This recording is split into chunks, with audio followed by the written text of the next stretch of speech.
do it like this. Chapter 3: An Exchange. No, we do it like this. Chapter 3: An Exchange. Okay, and now the party can start. Chapter 3: An Exchange. The class watched in morbid curiosity as the mayors on the screen began kissing and feeling each other up. Caps Lock sat there with the screen in his hooves and a smile on his face. He wasn't interested in the video.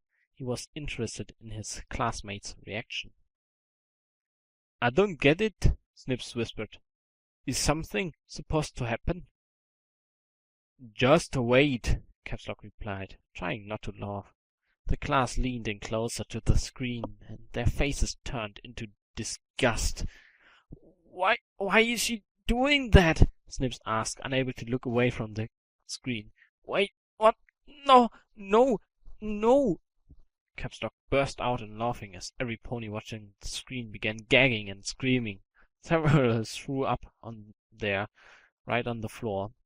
The rest made a dash for the door, waking Shirley from her slumber. "Class dismissed," she said woozy. "Your homework for tonight, get some more whiskey." Her head hit the desk again as the rest of the class walked, trudged, and even crawled out of the building. Caps Lock shut his device off and tossed it into his school bag with another laugh. "This is going to be easy! Trollololololol!" Caps Lock said to himself. He swung his bag over his shoulder and left the classroom singing, "I'm so fresh, you can suck my nuts." Outside, Snips and Snails were standing together with their eyes closed and their knees shaking. The sheer willpower it was taking them to refrain from vomiting was amazing. "Why?" Snips asked quietly. "Why did it look like soft serve chocolate ice cream? Why did it... Oh God, why?" The short unicorn could no longer keep his breakfast down and vomited into Snail's face. Snails, in turn, then had the contents of his stomach travel up his esophagus and spray all over his friend. They sat there, coughing and crying, dripping and shaking, when Caps Lock finally walked out. "Sup, fellows heads?" Caps Lock asked, pointing to the unicorn's horns. They looked at him and nearly sent up whatever was left in their stomachs. "Hey, you two look like you have Tomiakis." It hurts," Snails moaned, closing his eyes and rubbing his stomach. Caps Lock's grin got a little wider as an idea came to him. "Hey, you wanna know a good medicine for upset stomach?" The two unicorns looked at him, then to each other, and nodded. A few of the other sick ponies gathered around to listen. "Okay, listen. Your parents probably have some under the sink of their kitchen," Caps Lock started. It comes in a blue and white yolk.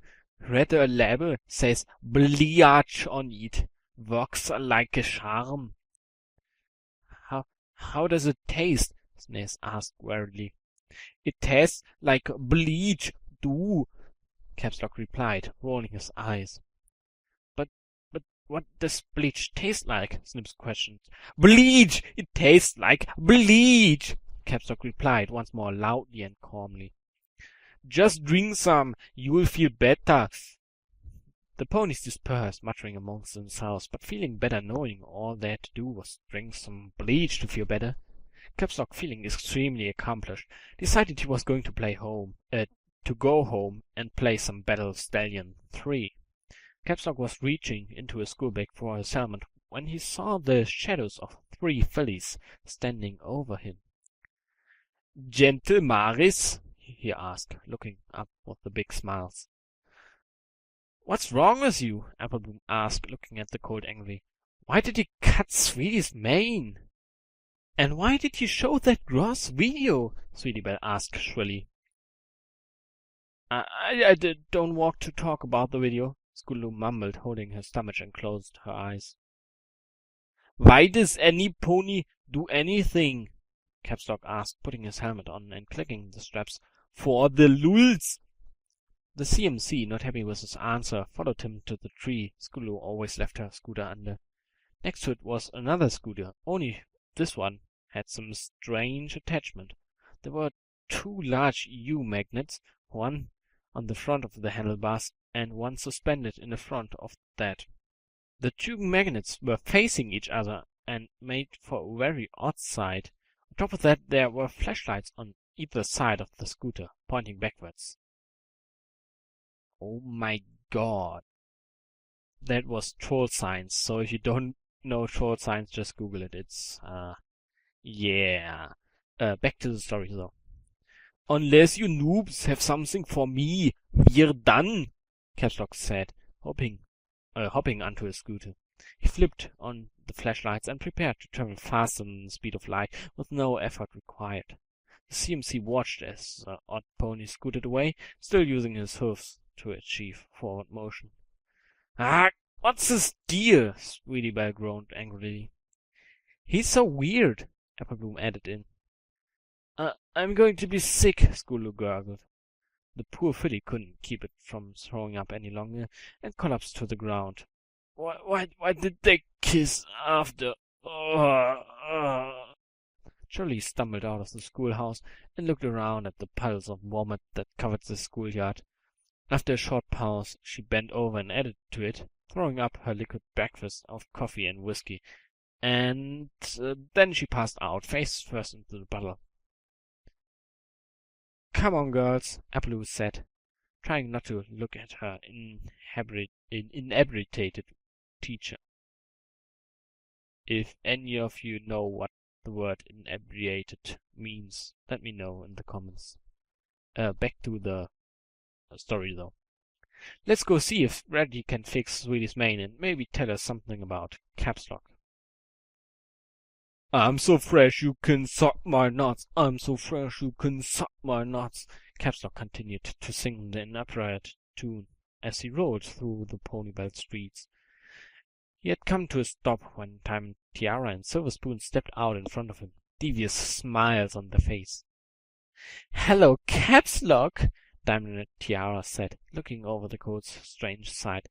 Teats or stop and listen. Diamond Tiara interrupted. Caps Lock raised an eyebrow and actually gave the filly his attention. Speak before I moot you, Caps Lock said, crossing his forearms across his chest. You're weird, but I think I like you, Diamond Tiara said, batting her eyelashes. You wanted the D, Caps Lock said, a large grin on his face. I don't know what that means, Diamond Tiara said. Her look of confusion disappeared as she continued. Anyway, I think you could help us play a little trick on those stupid blank flanks from school. It'll be fun. S and D, and it's a deal, Caps Lock replied. I don't know what that... S, M, D. He slowly pronounced the letters as loudly as he could. A few passing ponies looked at him with strange glances. But what? How? Just tell me how to S your D and I will, Diamond Tiara shouted.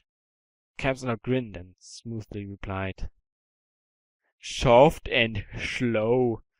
He then beckoned for Diamond Tiara to follow him behind the building they were standing to next. She and Silver Spoon went to follow, but Caps Lock stopped and put his hoof up to Silver Spoon. He looked her up and down before shouting, 2 out of 10 would not bang. Just wait here while I S his D, Diamond Tiara whispered to Silver Spoon.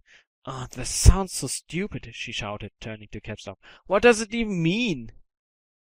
Oh, Caps Lock said, you're gonna find it out.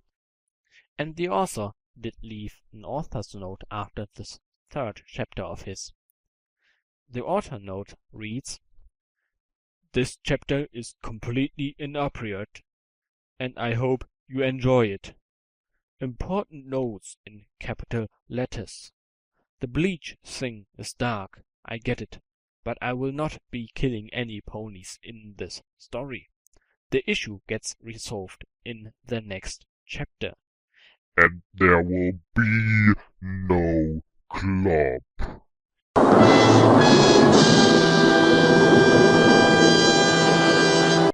Just before and after, it leaves Diamond Tiara scarred for life.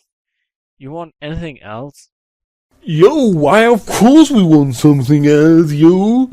Of course we want something else. We want the club.